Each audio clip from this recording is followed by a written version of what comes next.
Okay, this is the second example of how the CIA used a get you again game to manufacture an ad hominem attack using my car. All right, like I told you, I'm going to give you 8 examples. I gave you the first one yesterday. All right, do you remember this? Do you remember any details and facts from this, or has it all faded away already? Yeah, no, it's going to fade to nothing. All right, so I'm going to give you another one. Hopefully, after I give more and more, then maybe something will stick. All right. All right, so first, keep in mind that the CIA's goal in these attacks is to induce me to complain, which they then record and share to the whole world with a spin job attack in order to discredit me. Right? And then no one will believe the facts and intelligent analysis I present, even though 99.99999% know and understand none of it. I mean, the vast majority are not even paying attention, listening. They don't retain a thing, but they'll dismiss it all as being crazy because of this attack here, this diversionary attack onto something else. Second, by stringing together several damages to my car, the CIA makes sure that I know that it is them because it is statistically impossible for all these things to happen on their own together. So they're statistically impossible to happen by themselves, but all together, it's no way. But the masses will not consider a statistical analysis, right? They won't even remember a single detail of what really happened. They'll just have the general belief, oh, it's just normal car damage, like everyone gets car damage, wear and tear or whatever, right? He's a crazy, false, accusing liar, so don't believe a word he says. Finally, the more damage the CIA string together, they know the more angry I'm going to get. I mean, it happens, right? They get you again, it just builds up until you're like ready to, and then you're going to complain, right? They know they can get you to complain, and when they complain, they got you because they'll record it, they'll twist and distort it, and they'll pass that twisted, distorted version everywhere, get everyone either mad at me or laughing at me or whatever, right? Believing I'm an idiot. So this attack occurred way back in December of 1990. Right? I had just finished my first semester in grad school at Colorado State, and I had driven home to Park Ridge for Christmas break. Right? All right, so here's Colorado. What is this road? I think it's 25, I think. Here's I-80 coming across. Fort Collins is up here somewhere, right, where Colorado State's at. I drove all the way across here to Chicago in one day. Right? Now, my nephew, this little guy here, he's fully grown now. In fact, he's a doctor now. My nephew was about 1 year old, and I wanted to see him so badly that I called my brother the very next morning, and I told him I was driving down to his home in Chicago. So I was at my childhood home in Park Ridge here, and I was going to drive down here, the Kennedy Expressway. My brother lives right around there. All right. So it was sleeting outside, and I was driving slow, like 45, 50 miles an hour, but I still lost control and ended up slamming into a guardrail, right? Because it was like, freezing rain type thing, right? My front end was smashed in through the radiator, but not the engine. The engine was saved, thank goodness, right?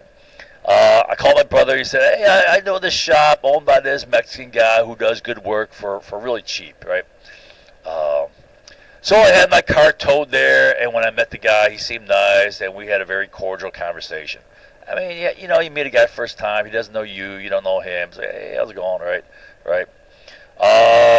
So he said the car would take less than 2 weeks to fix. All right, I'm thinking, okay, that's great, that's fine. I got 4 weeks for winter break. I don't go back to January, so that's plenty of time.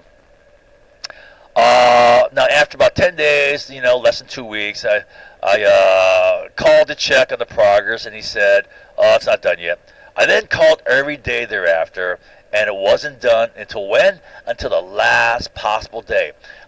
Classes start on Monday. I'm driving home Sunday, so I got to pick up my car by Saturday. So finally on Saturday, I said, okay, it's ready, right? And so I go down there to pick up my car, and this guy's behavior toward me had totally transformed. When we first met, our interaction was friendly. Now he visibly hates me, while at the same time he's mocking and snide and obnoxious. He's sneering at me like he despises me. Right? I'm like, what the hell? What got into this guy? I mean, I haven't seen him since our first encounter. There's nothing I did to cause him to hate me this much, right? And then he goes and gets my car. He drives it to just inside the front garage door. You know, this is not his garage, but you know, like this is an auto shop, right? They got this garage door here. My car's parked right about here, so there's sunlight. He pops the hood, leaves the car running. Then he tells me to come over and look inside, and he wants me to sign off on it that it's good, right? He wanted me to tell him that everything was good. So I look in the you know, in the, let's see what I got here. So I look in here, right, and there's white smoke pouring out of the power steering pump. Right? Yeah. Okay, right. And I say to him, hey, see that smoke? And he says, no, there's no smoke. It's okay. There's clearly smoke. There's white smoke pouring out of it. So I'm like, what? I'm shocked, right? It took me aback. How can anyone deny it, right, when it's right in front of our eyes? So I watched for another minute thinking, how can you not see that, right? I mean, I was just confused, like, you know, right? It was pretty big plumes of white smoke pouring out. Then I said, that's definitely smoke, right? And the white smoke was getting thicker as time was going on. Again, he did not say, no, that's nothing. And I stood there in disbelief, you know, and watched billows of white smoke pour out for another minute or so. And then I was starting to get angry, right? You know, and then I said with a raised, angry voice, that's definitely white smoke, right? So without a word, he turns, walks to a shelf, retrieves a bottle of power steering fluid, opens a cap, pours some in, and the white smoke immediately stops, right? It had no power steering fluid in it, right? That's the purpose of the pump, to pump that. But that fluid is also the lubricant. Without that, the pump's going to burn out. So the way he turned and walked off, I knew he knew exactly what the problem was from the very start. In fact, he had to know because he replaced the radiator, and the power steering fluid goes to the radiator to be cooled.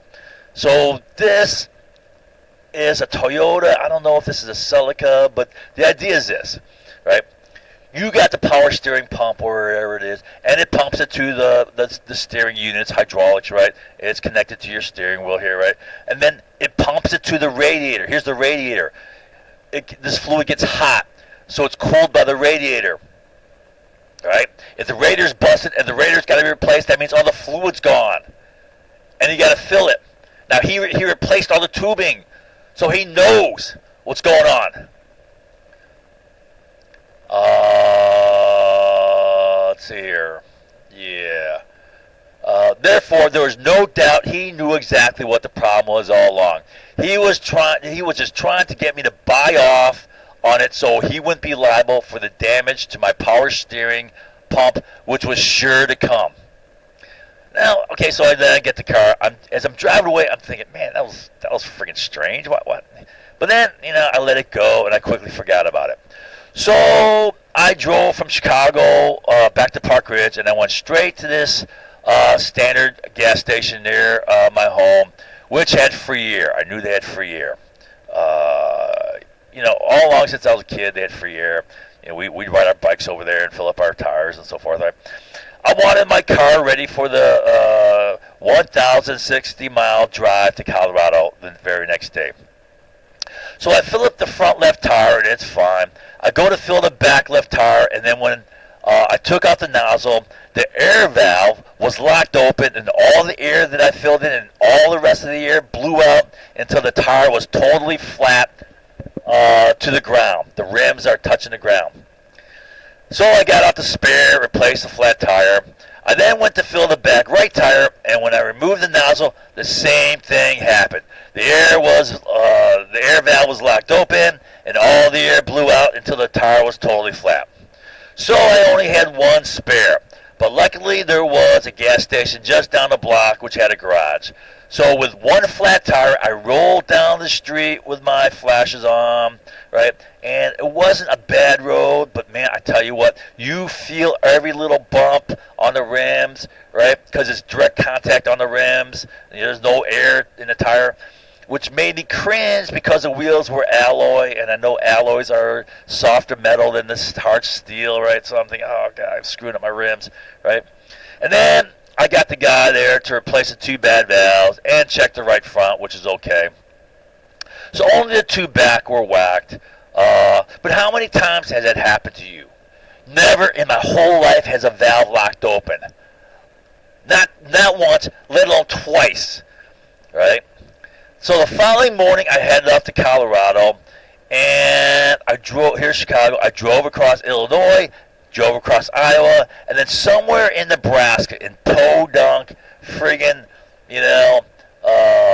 cow and farm Nebraska, my engine starts going, and I'm like, what the hell, right? So I pull over to the side, and I thought there was some serious damage to my car, right? So I quickly pulled over, I let the engine idle, lifted the hood, and I located the source of the noise. It was coming from the exhaust manifold, right? So this is my car. It's not my car, but this is an 85 Celica, red, just like mine, right? I had an 85 Toyota Celica, and the engine was an inline four-cylinder, just like this one, 2.2, right? With the exhaust manifold on the left side here. You can't see it there. It's down below, right?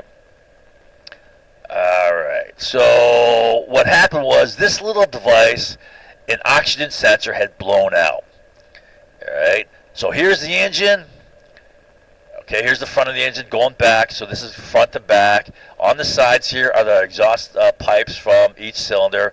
They go into a common manifold, and just downstream of the manifold is a flange to fit the oxygen sensor. The flange is wide open, and the oxygen sensor is hanging off to the side by the wire, right, hanging down towards the ground. So the oxygen sensor had blown out, was hanging to the side by its wire. Now on the flange mounting plate right here, right, there were two screw holes for mounting bolts, but both bolts were totally gone, right? So these bolts here, these pins with thread on both sides, should be in there, but they're both gone, right? And I'm thinking, crap, I can't fix this. So I inserted the oxygen sensor into the hole and drove off, keeping the RPMs just over 1,000 so that the pressure won't be high enough to blow the thing out, right? And I found that if I can, drive in fifth gear at about 35 miles an hour, right, it would stay in without blowing out. It blew out a few times. I had to go and put it back in, right? And then I'm driving around looking for a decent-sized town. And, in Nebraska, I mean, good-sized towns are sparse, right? So I drove a while until I found a town with an auto parts store, right? I bought these double-sided bolts, threaded on both sides, right, so that they screw into the pipe and they leave threading on top. You put the oxygen sensor down, then you put a nut over that, and you torque it down, right? All right, that makes sense? All right. Now, both of the mounting bolts were gone, and of course the nuts were gone as well, right? Those bolts never come out, right? I mean, to put this in, what you do is you take two nuts. I bought two bolts and two nuts, and you tighten those together with two wrenches, and then with it locked, they don't move, right? And then you can torque that down as hard as you can, right? And once it's down hard, it doesn't come out. These bolts never come out. So bolts being gone is virtually impossible. So this is what I think the CIA did, right? And they're going to pass this. He's crazy. He's conspiracy theorist. He thinks, right? And everyone's going to buy it. I think the CIA removed both bolts and then screwed one bolt in with only a couple of turns, all right? So a couple of threads are in. And then they loosely placed one nut on top so that it would vibrate out at some point, and the whole damn thing would be gone. Right? So one's completely gone, and they have only one in there, right, with a few threads. It's going to vibrate out. All right. So I bought the bolts, and nuts, reinstalled the sensor. This sent me back, and so I had to get a hotel room and spend the night, and thus miss Monday's classes, right? Now, it was clear to me that all these three man-made things were intended to strand me along the road, right? Each of these were meant to give me problems somewhere along the highway, and I'd be stranded somewhere, having to stay in hotels while my car's at a shop, probably being delayed. You know how they delayed this here? The guy said less than 2 weeks. It's 4 weeks, right? Today, right before I had to leave, the very last chance, right? Probably so I didn't have a chance to check things over and things happen, right? So it's going to happen while I'm on the road somewhere. All right. Now, would a seized up and destroyed power steering pump strand me somewhere? Absolutely. Would 2 flat tires out nowhere strand me somewhere? Absolutely.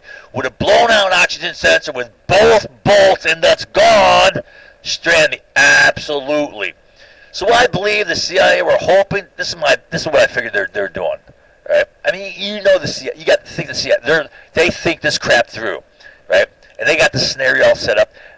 I believe they're hoping to strand me somewhere in nowhere's land, and then I'd take my car to a shop where they would delay the repair just like they did in Chicago, so I'd miss a number of days of classes and have to stay in some damn hotel for a while. And then the CIA would network to the repair shop, probably get them to pile on more damage that would cost me more time and money. And this is all intended because it's very likely to increase the chances that I get upset and complain. And when I say something, they're there to record it, right? And then when they record it, they take that, they manufacture a spin job, twisted, distorted attack on that. They pass that all around, and then all the masses see it exactly the way they show it to them, and they say, he's crazy, he's a liar, he's a conspiracy theorist, he's a fool, a laughingstock, look at him, he's a joke, he's a vicious false accuser, don't believe a word he says. And then this will be made into a big wave of social reality. Everyone's going to be passing it, and everyone's going to believe it because everyone's saying it. And that's how it works. And it works every time. And people fall for it every time. And then my credibility will be destroyed. All the facts and intelligent analysis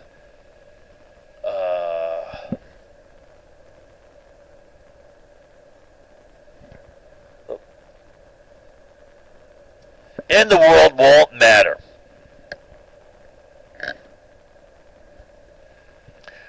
And that's how perceptions of the masses are controlled.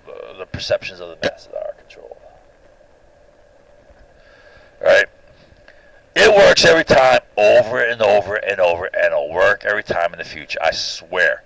Same crap will work again. It never ends. I've explained Get You games probably thousands of times. It doesn't matter. It's going to work. Next time it'll work. It would be the same old Get You Again game. Getting me to complain, recording that on tape, then spinning an attacking story, making me out to be a crazy, a liar, a conspiracy theorist, a fool, laughingstock, false accuser, whatever, or whatever lie they think people will buy. And the masses always see it the way it's served up to them. Right? I mean, they're so easily manipulated when they all think, you can't fool me, I'm too smart. Right? I mean, everyone thinks that. But they'll fall for it, no doubt. So here's a summary. I had 4 weeks from winter break. I damaged my car. Took it into the shop. Guy said it'd be less than 2 weeks. Right? Our first meeting was very friendly and cordial. Right? The car isn't ready until the very last day before I have to drive back to school. Right? When I met the guy again, he clearly hates me. He's mocking, insulting, sarcastic, being a real jerk, right? Laughing and being obnoxious. I mean, what could have caused such a radical change in this guy when I had no contact with me, right? Then he tries to get me to buy off of my car being good, no doubt to remove all liability on his part when my power steering pump is pouring out white smoke and it's quickly getting worse. He lies and tries to convince me that nothing is wrong repeatedly, right? Then he finally relents and casually walks over and gets a can of power steering fluid like he knew all along exactly what the problem. And he had to know because he replaced the radiator. He reinstalled all the piping that goes to the power steering fluid, right? Then then I tried to fill my tires and two valves lock open, both back tires, which has never happened to me ever before and probably to never anyone else, all right? Then while driving across Nebraska, my oxygen sensor blows out and both mounting bolts are totally gone. Those bolts never come out. That never happens. It's certainly not both bolts. All three were man-made. All three were intended to strand me out in somewhere in nowhere, no man's land, nowhere's land, right? I think the CIA planned to strand me in a little town in Iowa, Nebraska, or Wyoming, some podunk USA, and then they would screw with me some more, right? If I took my car to a repair shop, the CIA would network them and get them to delay repair, and while I'm paying for hotel bills and missing classes, they would get to the shop. They would get the shop to do more damage. All this would be intended to make me furious so I complain, right? Which the CIA would then record, make a distorted spin story attack upon that, and then pass that everywhere, and the masses will gobble it down just as it's served up to them, right? Then they'll all be repeating in a big wave, he's crazy, he's a liar, he's a false accuser, right? He's unbelievable. Don't believe a word he says. And if it's a big wave, everyone believes him. And then all the facts and intelligent analysis in the world won't matter a bit. Mass perceptions are thus controlled. And that's how ad hominem attacks work. It shifts all focus off of the facts and intelligent analysis and onto a bogus attack upon credibility. That's how get again games work, right? And they work every time, all the time, and forever because people will never stop falling for them. You know, I bet you people will get offended. What do you mean? Right? I've seen this for 32 years. They've been doing these, right? I've taught this thousands of times, and yet every single time they do it, people fall for it every single time, right? Although people will deny this and never believe that, because that offends their egos, right? And that's the most powerful thing there. That is how games can be used to manufacture ad hominem attacks, which then control mass perceptions, right? So I said, will you see it the next time the CIA liars use it, right? People say, yeah, I'll see it. No, you won't. I guarantee you won't. So now I mentioned network theory.